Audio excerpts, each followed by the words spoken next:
Hello and good evening. Welcome to our Confidence Culture Conversations. Welcome, everybody. Welcome. So, Kirubai, how has your day been? My day has been awesome. I just got back just this minute from a short break celebrating. Um, my husband and I, we celebrated our wedding anniversary. So we went away from London for a day break. Yesterday, we stayed at this beautiful place, Mersey, and it's a little island in Essex, and after that we kind of rushed back to London amidst of the heavy traffic. I thought today I won't be with you guys, but here, lo and behold, I'm here with Elizabeth and those Yay! who are joining us live today. Awesome, awesome. So, if you are joining us live, can you just type a happy anniversary to Kirubai? Oh, that's Happy so sweet. anniversary! Oh, thank you so much. Thank And you. and honestly, thank you to Robert for releasing you. you know, he was good. He kind of drove so fast. I hope he didn't break any lights. I I'm don't. sure he didn't. I'm sure he didn't. So yes, we I hope. today we're going to be talking about like how our life experiences affect our confidence. Hey, Coach Olu, good to see you. Good to see you. We're going to be talking about how our life experiences affect our confidence. So, if you are watching and you have got a little story to share with us, or you've got a question, feel free to just pop it in the chat. Now, before we go on, we're just going to do a quick intro because some people might be watching and they don't really know us, right? They're wondering who's Kirabai, who's Elizabeth. So I'm going to go first and then I will hand over to the amazing Kirabai. So I am Elizabeth Olajimi, the Thriving Coach, and I help Christian women to thrive with confidence in who they are and who God has called them to be. Why do I do this? Well, so that they can passionately pursue their God given purpose, so that they can make impact, and so that they can leave a legacy. Honestly, impact and legacy are two things I am big on because I do not want to live this earth and be forgotten. I want to make an impact that lives from generation to generation to generation to generation. Amen. I want Amen. like 20, 30, 50 years from today, people will be talking about Elizabeth Olujimi, the Thriving Coach. Yes, I want that. I want to make positive impact on this earth. I want to leave an imprint and I want to die when I have fulfilled all that God has called me to fulfill. So Well, that's my little intro. Over to you, Kirabai. we're definitely not going to die because we have something else to look forward to That's it. before, and that's the rapture. That is it. Well, yes. We want to know about the rapture. We want I'm to not know. sure if I should be excited about that, but yeah. So before that, we ourselves, both Elizabeth and I, have to fulfill the mandate that is over our lives to help Christian women. And I would take it a little further, help any woman who wants to seek her purpose, any woman who wants to know what is her purpose on earth, Mm-hmm. the destiny and purpose. So I call myself the personal transformation coach, Come on. inside out. And as you know, my name is Kirubai Kahoot. I help women gain confidence, courage to change, and show compassion towards themselves while taking charge of their lives. And how do you take charge of your lives? Is how we lead you today through these conversations that take you through our lives.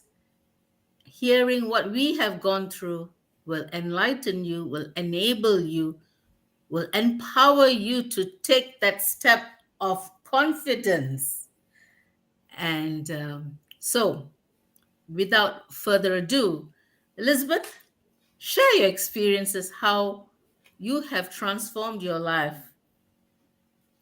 Wow, wow. It's kind of like, where should I start with my little experience in life? Which experience should I pull out?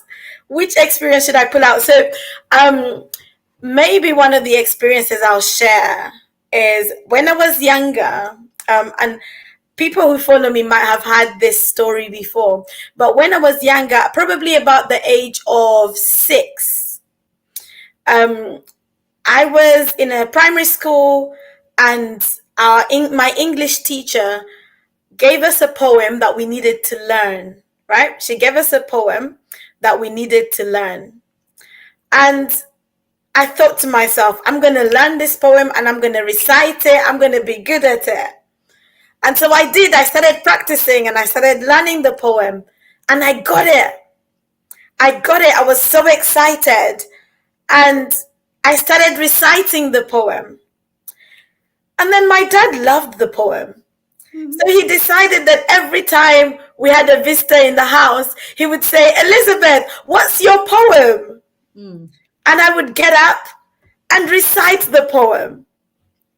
And honestly, I did not know what that experience would do to me. I did not know how that experience would set me up for what I'm doing today, Mhm. speaking. Like, you sometimes you don't realize that the little things you are doing are compounding and adding up to experiences that can help you later on in life. So so in terms of how that links into confidence, because from a young age for me, I've kind of been pushed a little bit forward in front of the audience. You know, my dad's a pastor, and sometimes he would go around preaching, and he would invite his children to come and sing a song or read a scripture. And so I look back now and I am grateful for those little experiences, because those little experiences helped to boost my confidence.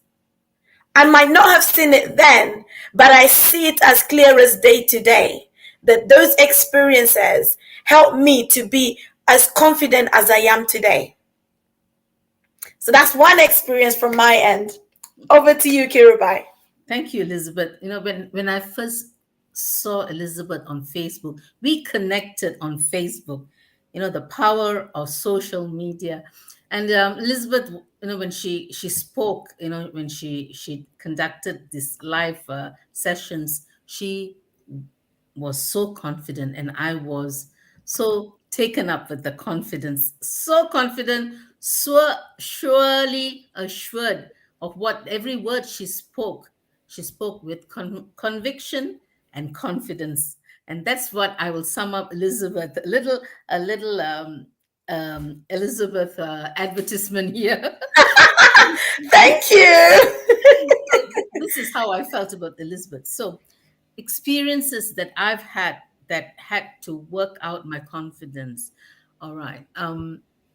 Being coming from a South Asian culture back in Malaysia, and coming from an Indian family, these things about confidence were never encouraged, quote unquote. What I'm saying is, yes, you're a child, you're born in this family. Lots of things were channeled towards uh, your studies and your books, and how you need to put yourself together, proper behavior, and things like that. But harnessing the things, your talents, was never, I think it was never in my, I would say, in my family, it was never something that was tapped into. Both parents were working, great parents, good morals, moral values were instilled.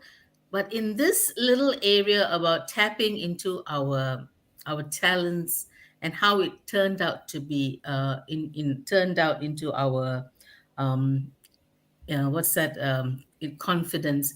Mm-hmm. And I see a remark from Adeline. Adeline says, words play an important role. It can build a person's confidence or break a person. Okay, since Adeline has spoken about words, when I was born to a family of six, my father came from a family of six brothers, and my grandmother was very unhappy. She said, "Oh, a baby girl, first grandchild born," and my grandmother was very unhappy because I was not fair skinned like her, Oh, and I was wow. dark because colorism is big in the Asian family. And my grandfather said, "No, no, no, she is dark, but she is cute and beautiful." I thank God for my grandfather. But as I grew up, even as a baby, I think it kind of worked in my subconscious. Mm-hmm. What Adeline says, words have power, power to build, power to bring life or death in our lives. And it kind of had a negative effect on me. Wow. It's big time in Asia, big, Mm. big time. And so, Elizabeth, it took me a long time to understand what I went through about, and I know in many parts I have now, I have some Deva Priya watching from India. I'm sure it's a big thing, big thing. Colorism is big. You know, when they come to ask your hand in marriage, first thing they'll say, the bride, the suitor will say, "Is she fair? Is she dark? Is she Wow. beautiful? Is she fat? Is she thin?" Hmm. I've gone through that all. I, Mm. I, I, I can say, it really broke my confidence.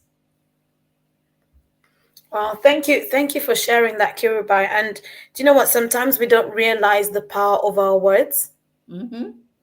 whether we are on the receiving end or we are on the end that's giving the words. Sometimes we don't realize, and I think, just bringing culture into it. Sometimes culture has a negative impact Hmm. on on the words that we use and how they build or destroy the people around us. Especially like if you're a parent, Hmm. or if you're an older sibling, and or even you're a teacher, someone in a capacity where you have younger people that you look after. The words that you speak to those young people, they carry so much weight, and they can either knock a young person's confidence or they can build up their confidence.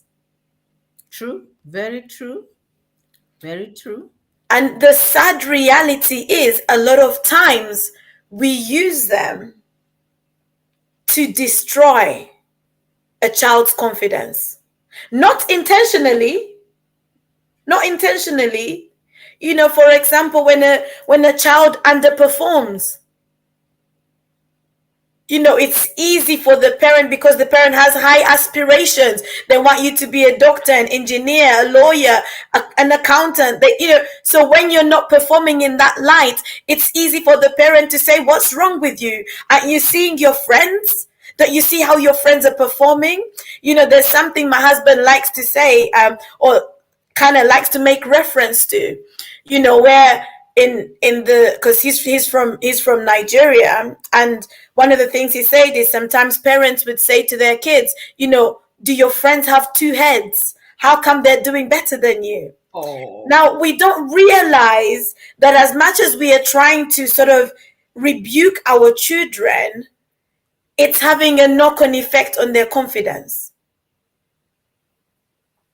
And we need to be conscious that words are very sensitive. Hmm. Words are very sensitive, especially depending on where someone's at. Because, I was just earlier today, I was preparing a presentation for a coaching session I have later, and I wanted to kind of touch on the issue of limiting beliefs. And some of our limiting beliefs that we have as adults stem from things that happened in our childhood, things that were said to us that knocked our confidence. Maybe we failed at an exam and someone said to us, or the teacher said to us, you will never excel. And because they say to us, you will never excel, as a result, we allow that thought to sit and take root in our subconscious. And now we're scared of taking exams because back then, years ago, someone told us we would never excel. Yes. And words become like a taboo, a curse. It operates subconsciously in our minds. That's it. And lots of us don't understand the conscious, the subconscious, the unconscious mind has a great part to play in our current circumstances and situations. Wow, wow. Kirubai, do you wanna shed a little bit more light on that? Just so that if anyone's watching and they're thinking, what are these ladies talking about? Do you wanna go into that a little bit? Sure, I'm not a psychiatrist or a psychologist, but this is something I speak out of experience. And Mm, as words have power, you see, when you are a baby in your mommy's womb, babies receive a lot of the sound waves.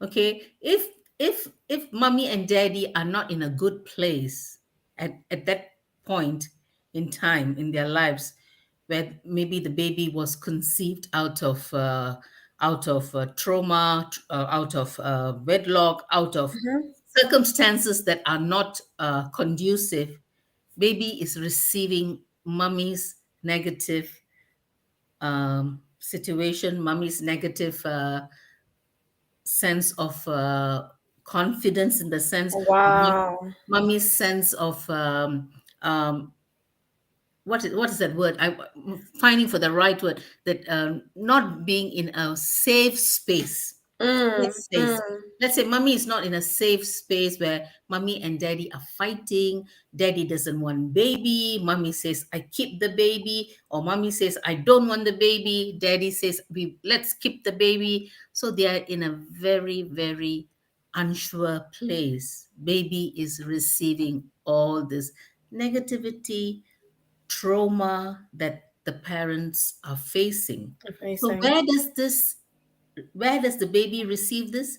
In the baby's conscious, subconscious, and unconscious mind. Baby is alive. Baby Hmm, is kicking. Baby is active, but receiving everything that is negative that the parents are going through. So that's why they say, let baby listen to good music, or, Mozart, you read a nice book or a poem or something that uplifts baby in the womb. So it hmm. starts from the womb. It starts from Wow. before the baby is born. So when the baby is born, all these traumas are already embedded in baby. Mm, So, what do you do when you grow up little by little? Then it will manifest in different ways. Somebody says, you are a useless child. You were conceived, your parents didn't want you. Oh, immediately baby takes, oh, yes, my parents didn't want me. mm, So it starts from infancy. Can you imagine when they grow up to be 20, 21? It's become a big grown tree with all the negativity. How can this be broken away? How can this be taken away? mm. And most of the time, they don't understand. Why am I feeling like this? Why am I feeling so depressed? Why am I feeling so sad? Because it is already started from the foundation, which is in the womb. Mm, mm. Wow. Thank you very much for sharing that. I'm gonna go to a comment that Coach Olu has posted. So she said, I was actually sharing this in my podcast this week. My maths teacher used to say I would never know maths, and I believed it for many years until I decided to break free. Well done. It's crazy. We don't think about it. We don't think about the knock-on effect of our words on our children, on young people around us. Just something that you say could have a negative impact on that person. And depending on how strong that person is mentally, it can be a hindrance to them.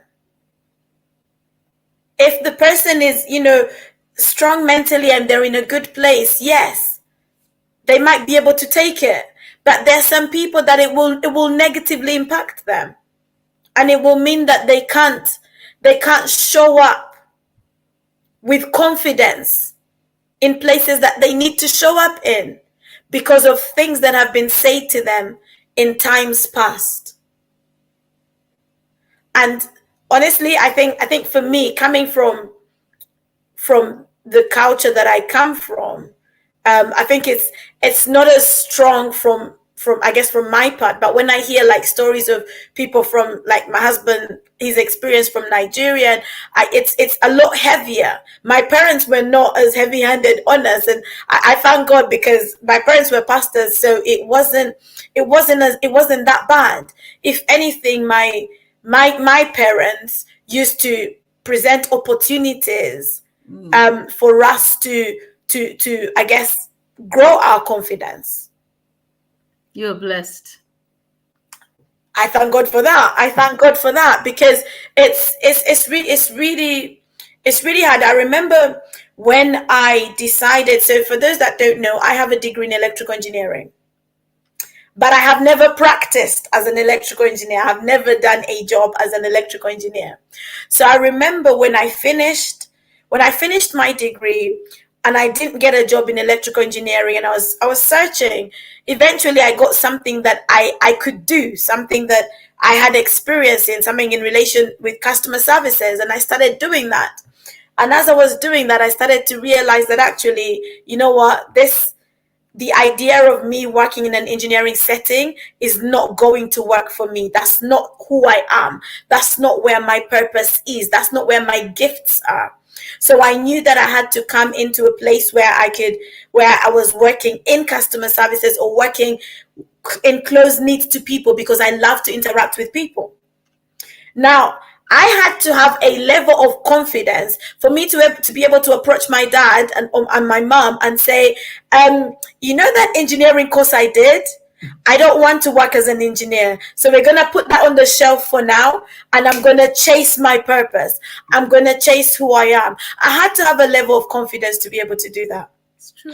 And that's something that we need to instill in our children, in our young people, even in some adults, because there's some adults today who are struggling. They don't know what they want to do. They're not confident in making a decision in the things that they want to do because in times past things have been said to them.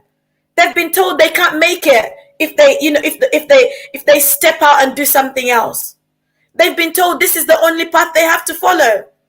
And so because of that, they're doing something that they don't enjoy, something that is literally sucking life out of them. But you need to get to a point where you are confident enough to step out and be you. I think being assertive, it's also a big cultural taboo. When you can be when you are assertive, it it spills over your confidence. And I have struggled with assertiveness. Mm, You see, you were assertive enough to go and tell your dad that this is not working for me, mm, and he saw the potential in you and said, "Go and do what pleases you." mm, From point A to point B, a lot of our parents choose our careers. Mm. And this when I talk about this, this is in the setting, Asian setting. And I also believe some of the people who come, I always thought, okay, this is little off. I always thought the Asian culture is very close to the Nigerian culture. But we are not here to bring down any culture. All cultures have good stuff, but when I talk about my experience, it's I mean, I'm talking about my Asian culture. South Asian cultures, parents always choose the careers for the children, Mm. not knowing themselves. Sometimes the children are trapped. It's where they're trapped, and when they are trapped, they can't come up to their full potential. Wow, wow. And Mm. this is the gap that you and I are trying to bridge. If you're stuck in a wrong job, you're stuck in a wrong relationships, you must have the assertiveness and the boldness to say, this is not what I want, or this is not my portion, especially women who are stuck in narcissistic relationships. Mm. They need the assertiveness and the confidence to say, I don't want this anymore. Mm. There was something I was listening to just before we started, and I think it was Joyce Meyer talking about, um, if we know our identity, it Mm. helps us to be confident. It helps us to be more assertive. And that's a very, very valid point, that we need to know who we are. We need to know who we are. We need to understand whose we are as well. Mhm. Because there's some relationships, and it might not even be a male female relationship, husband and wife, or boyfriend girlfriend, whatever. It could even just be the friends that you have in your circle. Mhm. There's some friends that might not be good for you, Mhm. but you don't have the confidence to walk away. I You don't hear have you. the confidence to step out and just do you. There's some people that you might have in your circle who are dream killers. You don't need them in your circle. There are people you might have around you who are always putting you down. You don't need such people in your circle. Yes, you need people that can challenge you, but you need people that can see the best in you and help you to bring it out. Those are the people that you need close to you. As the saying goes, you are like the five people that are closest to you. Mhm. Mhm. Well said. Yes, so true. And it's easy to think that your your confidence, your friendships do not affect your confidence. But honestly, newsflash, they do. They affect your confidence. The people you have around you will either boost your confidence or they will bring down your confidence. Mm. But more importantly, I put out a little video or a reel, at the end of last week. And I literally said, don't wait for somebody to come and celebrate you. Learn to celebrate yourself. Amen. Learn to celebrate yourself. And that is part of being confident.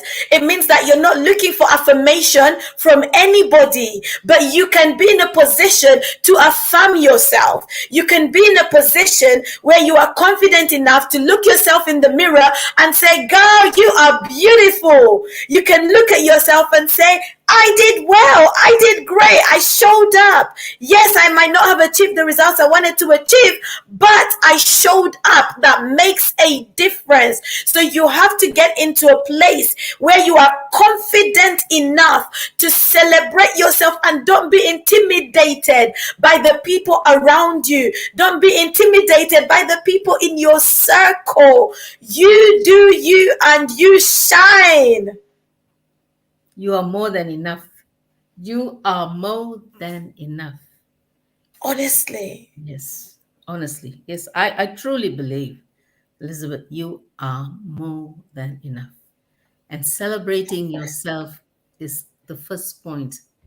Mm, It's the first point where you say, celebrate yourself. The little wins, celebrate yourself.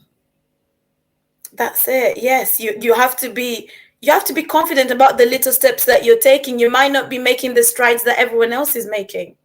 But you know what? You're making some sort of stride, right? There's some of the things that we like to encourage people in the coaching world is be kind to yourself. Be Self kind love to is, sorry, yourself. sorry, I'm cutting. Self love is not selfish. There you go. There you go. I love that. Self love is not selfish. Somebody needs to hear that. Self love is not selfish. Kirabai, you expand on that. Okay, self love. This. We come from an era where we are always doing stuff for other people. We are there. There are some lovely parents on life today who have sacrificed much for their children. Mm, Some of them are single, some of them are in a marriage, but as women, the self-sacrificing attributes always come out. that's it. Yeah, and but where is the time for yourself? Mm, And a lot of women, when they can't find that balance, they take it out on their husbands, they take it out on their children, they take it out on the spheres of influence, because frustration builds up. wow. So balance is so important. So start loving yourself, go and get a manicure done, or go and get a facial done. Do something for yourself. Go shopping.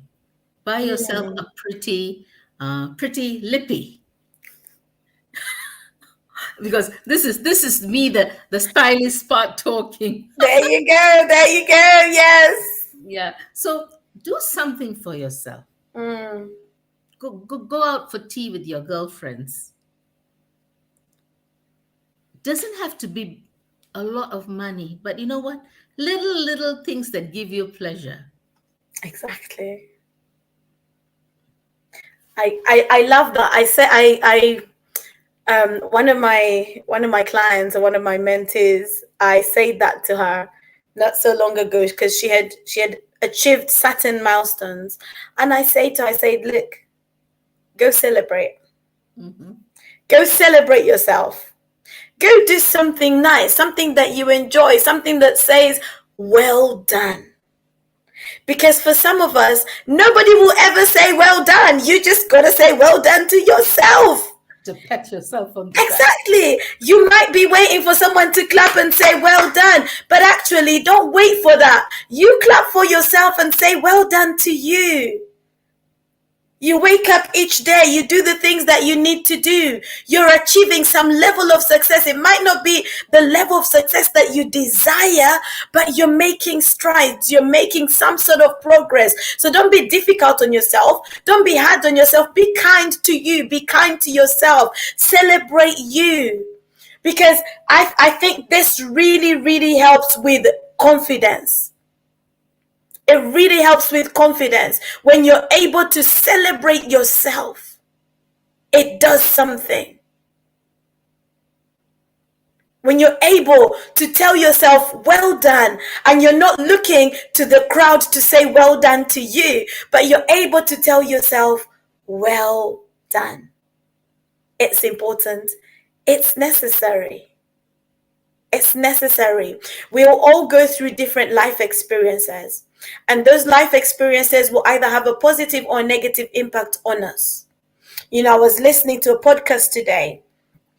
E plus R equals O. So event plus reaction or response will give you an outcome. Mhm. So if you want a more confident outcome, You have to think about your response to an event, how you respond to an event. So if the event is not so great, how can you respond in such a way that it still boosts your confidence? Think about that. We have to be a people who are self-aware, people who are growing in our self-awareness, so that we know what things we need to work on, so that we are conscious what things will knock our confidence, what things will affect our confidence. One of the things that some people struggle with, and it shows, their confidence shows, is in their dressing. Some people don't dress in such a way that shows confidence. So, that's why we have our styling coach here, that can help us with that. And that's something that Kirubai really focuses on. So if that's an area that even you struggle with, if that's an area that you struggle with, honestly, I encourage you to get in touch with Kirubai. There's so much wealth of wisdom that she shares with her clients practically as well, and helps you to just show up confidently in a way that is you're stylish and you're happy and you're confident. And I love that. Now, Kirubai, we're closing, so where can people find you? Well, they can find me on Facebook, Styling with Grace K, or you can find me on Instagram. I'm on LinkedIn. I'm also on, I have my own website, Styling with Grace K. But enough of me, Elizabeth. What is the upcoming event that you have? Do you know what? You threw me there. You threw me there. Well, before we do that, right? Coach Oli says she loves the name, so she loves it. Styling with Grace K. She Thank loves you. it. Thank you. So fantastic name. So next event, right? Well, I'll tell you about two things. One, starting next week, I am starting a new group for group coaching. So if you want to get some coaching so that you can become a thriving woman, so that you can thrive with confidence in the things that God has called you to do, send me a DM, check my page. You can find the link there for registration details, or even just book a call with me and we can have a chat about it. But something else that we've got coming up, and I don't have the details to hand, but I'm going to tell you so you can put the date in your diary. This one is more particular to those who are in London or who are in the UK. It's a face-to-face event. Myself and Kirubai are part of the Kingdompreneurs Network, and we have an event coming up on 24th of September. Tunji, if I got the date wrong, please correct me, but I think it's 24th of September. It's a Yes. Saturday, and Yes. we'll be having some brunch, and we'll be networking, and we'll be learning about how we can use social media, different systems to help us in our businesses and help us grow our businesses. So where can you find me? You can find me on Facebook, LinkedIn, TikTok, Instagram, Twitter, YouTube, everywhere. Literally, you can find me everywhere. You're going places. I am, and so are you, Kirubai. So are you. So, Kirubai, any last words before we shut this down? No, I had a wonderful time. I nearly missed it, but I'm here today to check chat and also to encourage one another to be the confident person the maker has called you to be. Ooh, I love that. To be the confident person the maker has called you to be. That's it. I've just literally put a comment down that shows the details of where our branch is going to be. And, another reason to come to the branch is that you get to meet myself and Kirubai in person. And hey, we can take some pictures, take some selfies, whatever it is you want, we can do it. The brunch is amazing. The brunch is amazing, amazing. It Lovely is. food, lovely company, lots of chit chat, lots of connections. There you go. There you go. I absolutely love it. So thank you to everyone that has joined us. that has joined us today. Coach Olu is watching all the way from Canada. So thank you. Canada is represented in the house. UK Uh, is represented in the house. Malaysia, And we have Evelyn from Malaysia. we're Okay. international, Kiribai. We're Yes. international. And Malaysia, it's really way beyond midnight now. And thank you, Adeline, for coming and joining us and cheering us on. Thank you, Adeline. So God bless you. We will be back next week, Tuesday. Please help us and share this video. Hashtag confidence culture. If there is something that stood out for you in our conversation today, please share it on social media and tag us. Tag myself, tag Kirubai. Let's get more people into this confidence culture conversation, because we need to inspire other women to be confident, to show up confidently, to make sure confidence becomes their culture. And as women, we have a responsibility to raise up the next generation. So we want to make sure we are raising up children who are confident, children who are growing with a culture of confidence. Yeah. I'm going to end this because I could keep going. Bye for now. See you next week. Bye for now, everybody. God bless you. Yeah, God bless you.